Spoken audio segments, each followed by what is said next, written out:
Wrap up today's show talking about Gitmo. And the reason I want to talk about Guantanamo Bay on today's show is because January 11th, actually the day we're recording this, marks 20 years since prisoners started arriving at the Guantanamo Bay prison. Connor, me and you both are, I guess, kind of too young to remember the opening of it. I was 11 years old at the time. I'm guessing you were a little bit younger. And so there's this really nice article at Al Jazeera, if anybody wants to look, that gives a timeline. I'm not going to go through the whole thing, but just, some of the opening days. November 13th, 2001, George W. Bush, the U.S. president, issues a military order on the detention, treatment, and trial of certain non-citizens in the war of terrorism. The order authorizes the U.S. to hold foreign nationals in custody without charge indefinitely and prevents them from undertaking a legal process to challenge their detention.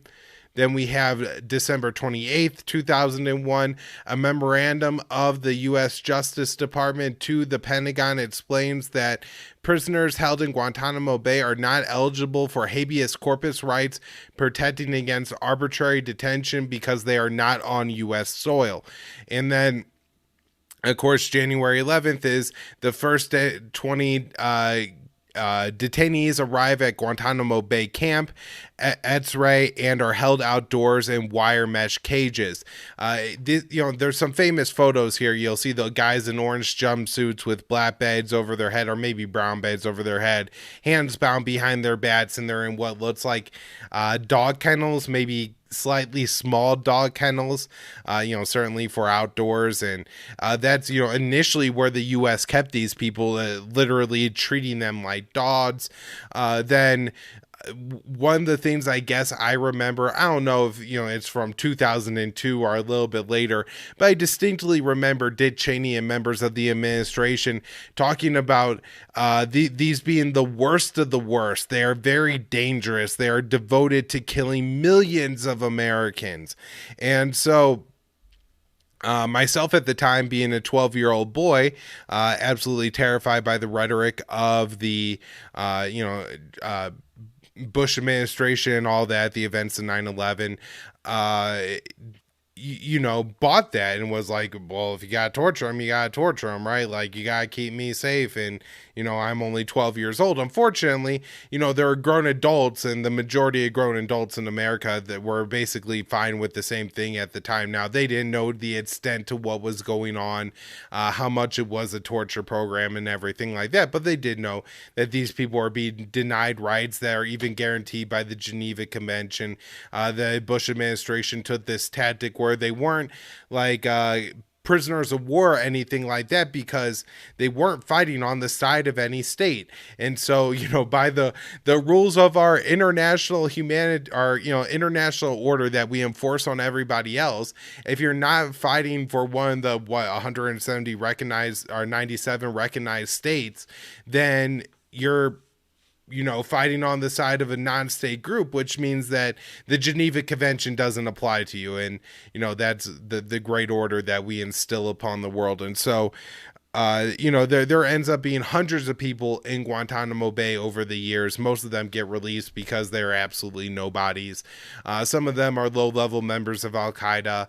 Most of them are cases of mistaken identity, people just seeking bounties, or people whose like cousin is like a low-ranking member of Al-Qaeda, or they stayed some like coincidence level things, right?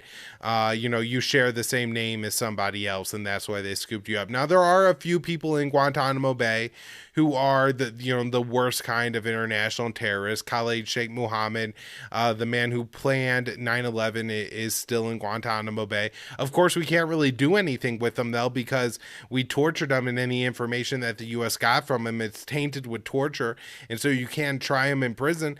That's what the great U.S. system should have shown, is that we could handle terrorism without losing our morality, and that's obviously the test that the U.S. administration failed.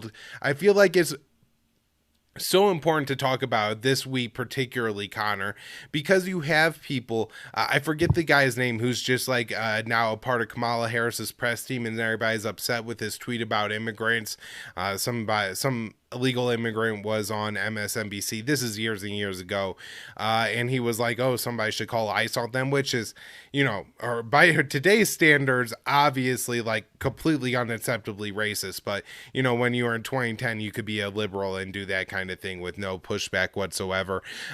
Interesting how fast some of the culture and, standards change. But also, you have Dick Cheney, the avowed torturer, the man who wanted this more than probably anyone other than maybe the psychiatrist that profited off of it. And he's being applauded in the Congress. They love him. He should be in jail. He is the worst kind of war criminal, a torturer. They sexually tortured people. They all kinds of force feeding. They say that when they force feed, they shove the tube up your nose. They lubed it up with hot sauce. They shoved things up people's anuses. They psychological torture with anti-malaria drugs and putting people through essentially torture combined with like bad acid trip kind of MK Ultra style torture. Yes, like one of the things that they did, I'm fairly certain, to Abu Zubaydah is they were putting him in a coffin, and then they found out he was afraid of buds, so they put him in a coffin filled with buds. He actually is getting 100,000 euros, which comes out to roughly $113,000 from Lithuania, because some of his torture happened there. While it's easy to talk about Guantanamo Bay, and some people know about Cobalt, and people are more familiar with Abu Ghraib or Kambuka in Iraq as known torture prisons, the U.S., during the Bush administration after 9/11 was picking up people for just being Muslim, for just being Arabs, flying them to torture prisons all over the world and doing horrific things to them. I can't imagine what it would be like to be some like Yemeni guy, right? And you're driving along, somebody pits you up, tortures a confession out of you, turns you over to the United States, which, if you know anything about it, it's supposed to be the worldwide center of justice. And the United States keeps you like you have no idea where in the world you actually are. You have a bag over your head, the windows are blocked out, you're naked, you're chained to the ceiling, your toes barely touch the ground. I mean, these are the situations that we put countless people in, and there has been no accountability in the United States at any level for this. Like the people who profited off of this haven't even had their money taken back. It's unbelievable, and it's the greatest outrage. And of course, I guess I take it a little bit more personally, Connor, because this is the kind of thing as a child I was scared into believing needed to happen. And so I really, really hate the people who did that. There's great op-eds all over the place. We'll be writing them at antiwar.com all week, I'm sure. This one at the LA Times is by somebody who represented members of Guantanamo Bay, a lot of them, just completely innocent people. This titled, "The First Prisoners Arrived at Guantanamo Bay 20 Years Ago. Will it ever close?" Of course, the answer is likely no.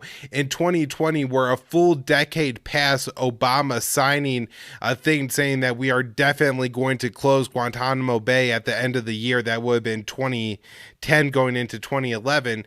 They're actually spending $4 million building new facilities at Guantanamo Bay this year. This one is by a former detainee at Guantanamo Bay, Khalid Qassem. "I've been held at Guantanamo Bay for 20 years without trial. Mr. Biden, please free me." This guy is still there. He's one of the first detainees. He talks about like how terrible the whole thing is. But one of the things, this guy, if you're watching the video, you can see he does some art and, has a fair amount of talent at it. It's not like far better than anything I could do. And they even like tear up and don't let him like give his art to his lawyers to be published and all that, even though like he's had an art expose at some US colleges and everything like that. So pretty horrible, but another good insight to what's happening. And then the last one I want to mention that I thought was really good, titled killed, an enduring symbol of the savagery unleashed upon innocent Muslims. And this one, not looking at so much from somebody tied to Gitmo, but just overall how it's perceived in the Muslim community. I believe this is the article. No, it's not. There's another one, Al Jazeera, that's fantastic, Connor, that discusses the child of one of the Guantanamo Bay detainees. He's now 18 years old, and he was conceived, his father was arrested, and then he was born. And so himself and his father have physically never touched each other, right? After 18 years, because his father's been held in a prison. He's completely innocent, but, hasn't gotten out. The kid talks about how, like, for a long time, he believed his own dad had to be guilty of something because the United States said so. And it wasn't until he talked to Clive Stafford Smith, who, really helped him to understand what was going on, but also, talked about how that, he was trying to understand what happened to his father. And in the course of that, he watched all these videos on torture and just all the kind of trauma that this kid found himself in, trying to understand what the United States is doing to his father. The last quick thing I'll mention on Gitmo, Connor, and then you say anything you got, is that The Guardian is reporting that even though the U.S. lets people out of Guantanamo Bay, and even if they're innocent, now, look, politically, I do kind of get that there's a difficult thing letting somebody out of Guantanamo Bay, because if you let them out and then they go do something, and look, maybe they weren't even terrorists before you put them in there, but you tortured them for 10 years, you shoved things, up their ass, and you had women menstruate on them, or at least the women said they were menstruating on them, and then they go and like do something crazy and kill a bunch of civilians. Doesn't seem like that absurd of a scenario, right? You could imagine this kind of thing happening, not to, say all these people are ticking time bombs or anything, but there is that legal consequence. But anyway, so the way that these people get let out of Gitmo is often by transferring them to another country, where at times they call it like a program to get used to living in the world or something again, but they end up just in prison.